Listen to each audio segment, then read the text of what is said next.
Mark sighed and looked out at the night sky. He was standing on the roof of his apartment building, 4 stories up. Sometimes Mark just liked to stay up there and reflect. It was quiet and peaceful. Looking down, you could see the normal hustle and bustle of the city life.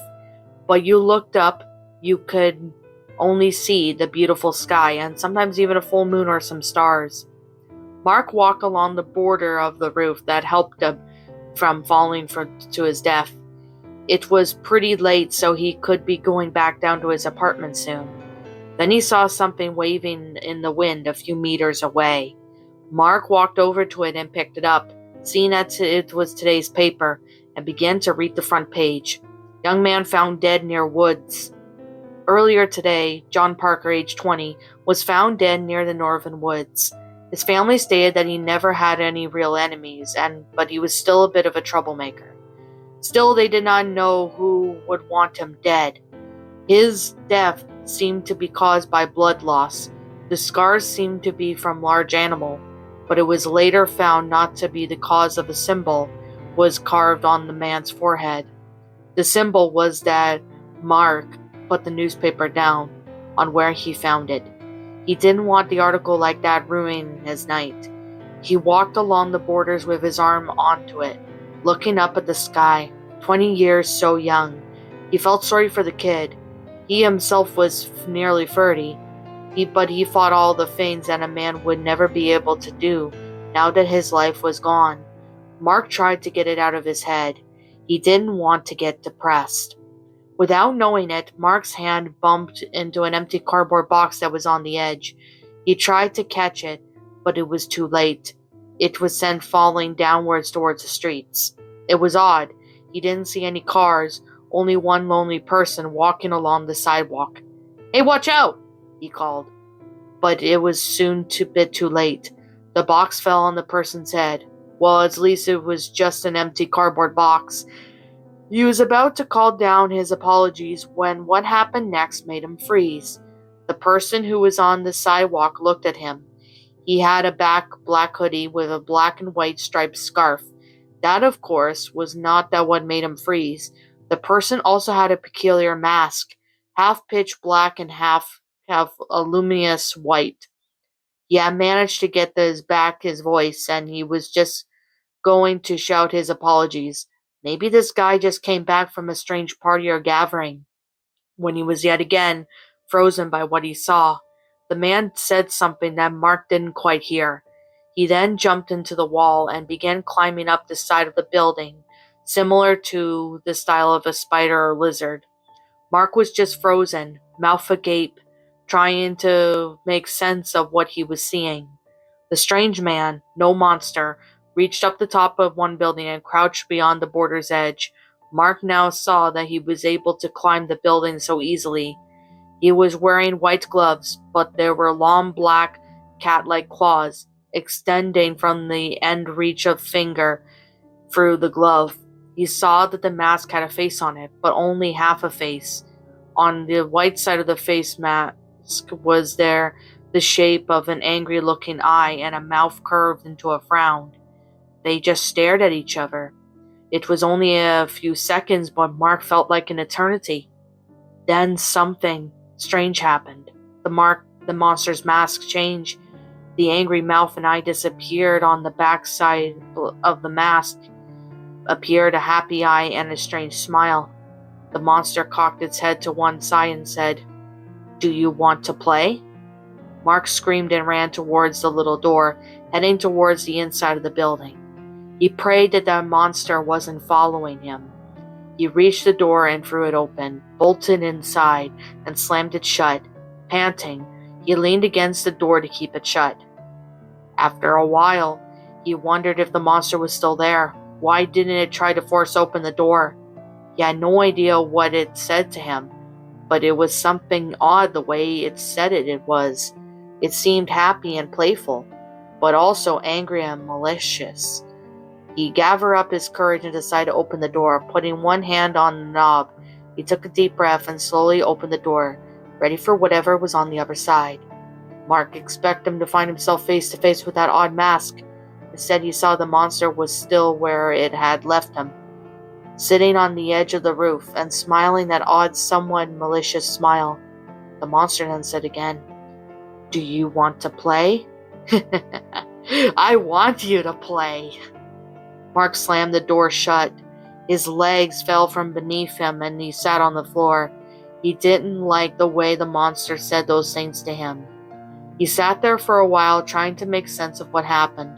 While it was all late, maybe he fell asleep on the roof and had a nightmare. He decided to check on some one more time. Mark stood up and slowly opened the door. Part of him said that the monster would be in the same spot and say the same thing. The other part told him that the monster would be right next to the door, claws unsheathed and ready for a slash. He was wrong. The monster was gone. It was nothing but lights of the city and the sound of a few cars driving by. He let out a sigh of relief. It was all just a dream. The door slammed shut in his face. He made a sound of pain as the metal door whacked him on the forehead. Mark rubbed his head and fell onto the ground. "What the hell was that?" he shouted, to no one in particular. He didn't close the door. Even if he did, it wasn't that clumsy, and the wind wasn't that strong enough to close it. He told himself that maybe it was just a freak gust of wind, but his mind quickly disagreed when he heard that laugh again. The noise came from right outside the door, a little above it. The monster must have been standing on top of it. Mark woke up confused. He was in his own apartment in his own bed. He looked around to make sure it was really his own place, and it was. He sighed in relief again. It must have all been a dream. One of those odd dreams that you could have sworn was real because it felt so real. But then you realized that it must have been a dream because it was so odd. Mark laughed a little to himself, as if the monsters like that actually existed. A sudden pain in his forehead appeared, which made him stop. Maybe it was real and he just didn't remember coming back down. Mark quickly dismissed the idea. Maybe he had fallen down into sleep and gotten back up again. Things like that happen. Mark got up and went to his fridge to get something to eat.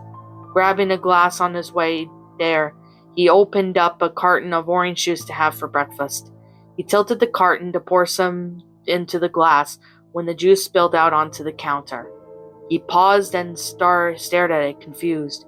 Then he realized that there was a thin gash on the side of the carton, so that it was tilted juice didn't reach the top, but spilled on the slit instead. Laughter. There was it again. It came from the inside of the apartment. He turned around quickly, scanning the room for that monster. Then he stopped, realizing how paranoid and foolish he was being. He had obviously imagined it.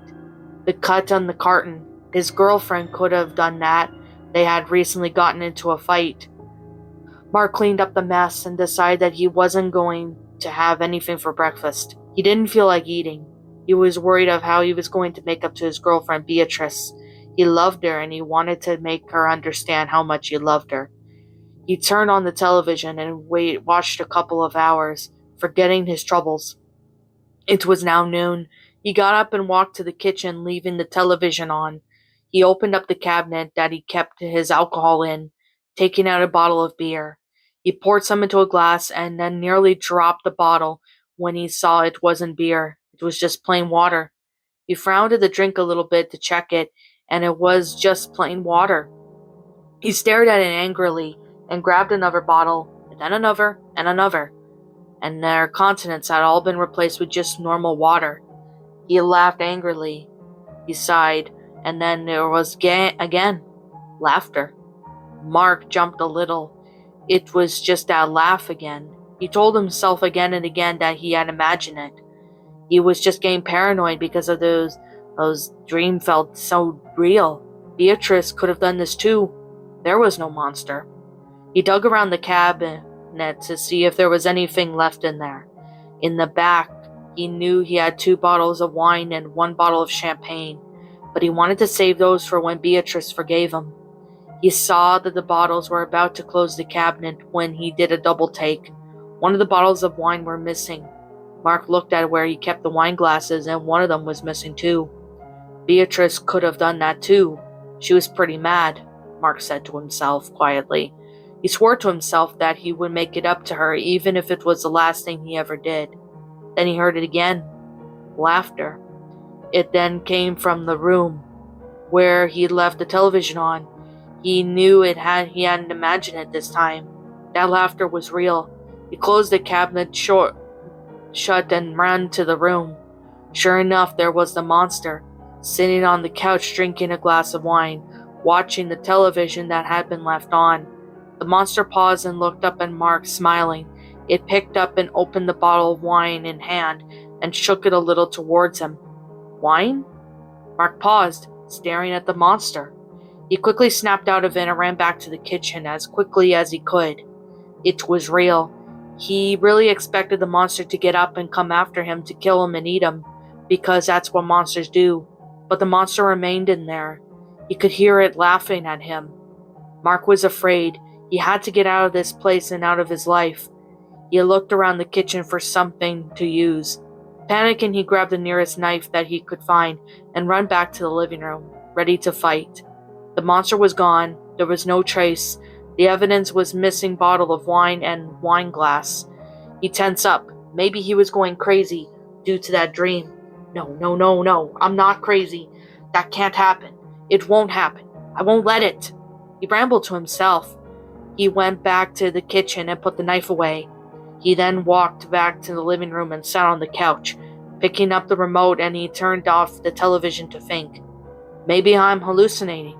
Maybe I'm going crazy because I'm depressed because Beatrice is mad at me. The strange dream just happened to mix with it. Mark then got up and grabbed his phone to call her. He dialed her number and waited for her to pick up. Mark was so excited about making up to her that he did not notice someone slip through in the window and watch him. Hi, Beatrice. It's me. I'm so sorry about the fight. No, I'm really sorry. I promise I'll make it up to you. I swear He then set the phone down. She had hung up. Only then he did see something in the corner of his eye, but when he turned about it was gone. I'm going to make it up to her, he told himself, grabbing his jacket and putting it on. I'm going to apologize in person. Mark paced around the apartment, thinking of what he should give her. He then realized and opened up the cabinet to grab a bottle of champagne. But when he opened up, the bottle was gone. He thought to himself that a sincere apology would be enough, and he went out the door to see her. Mark walked along quickly, rehearsing what he was going to say. This entire time he was walking, he always felt that someone was following him. He told himself that it was just him being nervous. Mark reached up to her house and stood on the front steps. He was afraid that she wouldn't forgive him and break up with him. He reached out his fist first to knock on the door, but quickly drew back. He was afraid. Mark sighed and swore under his breath, telling himself that he was being a coward. He turned around and walked away, not noticing the laugh that happened right behind him, followed by the sound of an opening window. Laughter. Mark left the bar he was at. He had come to this bar to have a bit to drink before he faced Beatrice, but he didn't feel like drinking at all and hardly touched what he had bought. Mark told himself that he would go and apologize like the man and set off towards her house. Mark reached out his fist and knocked on the door loudly. He waited. No one answered. He pressed on the doorbell several times and could hear it ring throughout the house. Still no one answered. Getting worried, he knocked on the door and shouted her name. Still no one answered. He tried the doorknob and it opened. That was odd. She usually kept the door locked. The first thing he noticed when he entered was the open window.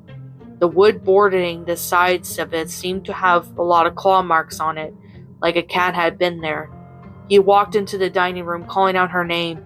He paused when he saw the bottle of champagne on the table. It was the bottle that he had in his cabinet. It was open. He picked it up and examined it. There was a note taped to the side of it, and the note read, Beatrice, I'm so sorry about our fight. I really want to make it up to you because I love you. With all my heart and soul, Mark. Mark stared at the note, looking at his little heart following the word soul. He didn't remember sending this to her. Beatrice? he shouted. He walked around the table and his blood ran cold. He saw her, his darling Beatrice, on the floor. She wasn't moving, and shards of broken glass surrounded her. "Beatrice!" Mark shouted and fell to the floor to pick her up, ignoring the cuts given to him by the shards of the glass. He then saw from shapes of him that were from a wine glass. Tears streamed down from his eyes, and he hugged her. He knew he was dead. She was dead. That's so sweet of him. Mark paused and looked up. There it was, the monster. It was sitting on the windowsill, imitating her voice. "I'm so sorry we even fought in the first place." Mark stared at it, anger boiling up inside. Then she drank it. Then she died. It's poison. It laughed hard, pointing its hand up to its face to try and stop. "You think this is funny? You killed her, and I'll kill you!" Mark stood up and grabbed the bottle. "You mad?" Mark then threw the bottle, but the monster jumped out of the window before it reached it. He was going to kill it. He would make it pay. Mark walked over to Beatrice's dresser. He knew where she kept a pistol for self-defense. He pulled out and opened the clip, seeing that there were only 4 bullets left, and it was right. He only wanted one. Mark ran out of the door. There was no sign of that monster anywhere. He knew it was going back to his apartment, though. Mark ran as fast as he could, ignoring the crosswalk signs and other people. Just running. He reached his apartment building and ran up to his floor, slamming the door open to his apartment. He was right. The monster was there. It was lying on top of a broken bookshelf, holding a glass of wine, and the wine bottle on the other hand. "The wine is all gone." Mark flew into a fit of rage and pointed the gun towards it, shooting a bullet. It sprung up and jumped into the wall, leaving the wine glass, and clinging onto it with its claws on its back was facing Mark. He shot a second time, and it flipped over, so it was now facing Mark, its left arm and leg bending farther than normal humans. He shot again, and it dropped to the floor, now on all fours. Mark shot it yet again, and it did roll a dodge. Then it jumped back onto the wall, staying there and staring at him. Mark walked over to it angrily and pointed the pistol towards its forehead. He pulled the trigger, but there was only a click, indicating that there were no more bullets. The monster began to laugh crazily. "Fail!" Mark was in range and swung his gun towards it for a melee attack. But the monster crawled to the side, picking up the wine glass that it had left on the bookshelf, and threw the wine glass at Mark, but Mark dodged it, and then threw the wine bottle and it hit him square between its eyes. Mark passed out. Mark regained consciousness, and he was face to face with the monster.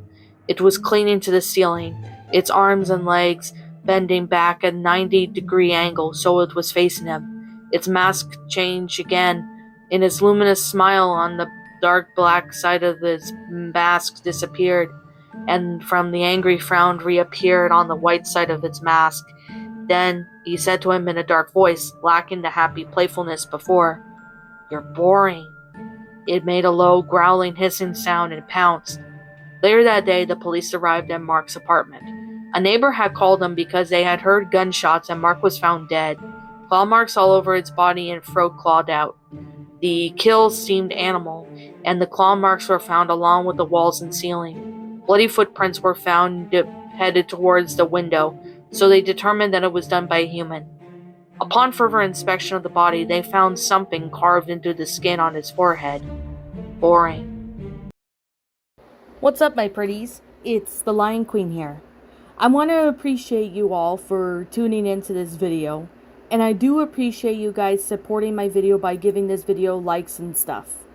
If you really enjoyed this video, be sure to leave a like, comment and subscribe if you're new, ring the bell for notifications to when I upload so that way you guys will get updated for whenever I upload. If you want to follow me on Twitter or DeviantArt, feel free to leave a follow on those if you are interested in following me on those socials. If you want to support my backup channel, known as Miss Dark Shigo, feel free to subscribe to it, as a link to that will also be in the About page section. And with that being said, and that being the case, thank you so much for watching, my pretties, and as always, stay pretty.